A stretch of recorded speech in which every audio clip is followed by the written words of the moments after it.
ઘણી વખત આપણે વડીલોને કહેતા સાંભળીએ છીએ કે હાર જીત તો ચાલતી રહે છે, તેને વધુ દિલ પર ન લેવી જોઈએ.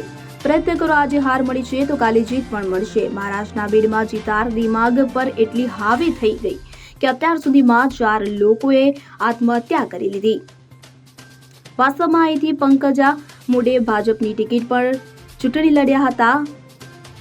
બીડમાં બીજેપીના 28 વર્ષના શાસનનો 4 જૂને અંત આવ્યો, જ્યારે પંકજા એનસીપી એસપી ના બજરંગ સોનવાને સામે હારી ગઈ, જેથી પંકજાના વધુ એક સમર્થકે આત્મહત્યા કરી લીધી છે. પરિણામ જાહેર થયા બાદ 4 સમર્થકોએ આત્મહત્યા કરી લીધી છે. રવિવારે ગણેશ બડે નામના વ્યક્તિએ આત્મહત્યા કરી લીધી હતી. મૃતક પરિવારને મળ્યા બાદ પંકજા પણ પોતાની લાગણીઓ પર કાબુ ન રાખી શક્યા અને ખૂબ જ રડ્યા હતા. પહેલા 7 જૂને પંકજાના સમર્થક લાતુરના રહેવાસી સચિન મુંડેએ આત્મહત્યા કરી હતી. 9 જૂનના રોજ પાંડુરંગ સોનવણેએ બીડના અંબાજોગાઈમાં જીવનનો અંત આણ્યો હતો. 10 જૂનના રોજ પોપટ વાય બસેએ બીડના આષ્ટીમાં આત્મહત્યા કરી હતી. 16 જૂનના રોજ ગણેશ બડેએ સિરૂર કસારમાં ખેતરમાં જઈને ફાંસી લગાવી આત્મહત્યા કરી લીધી હતી.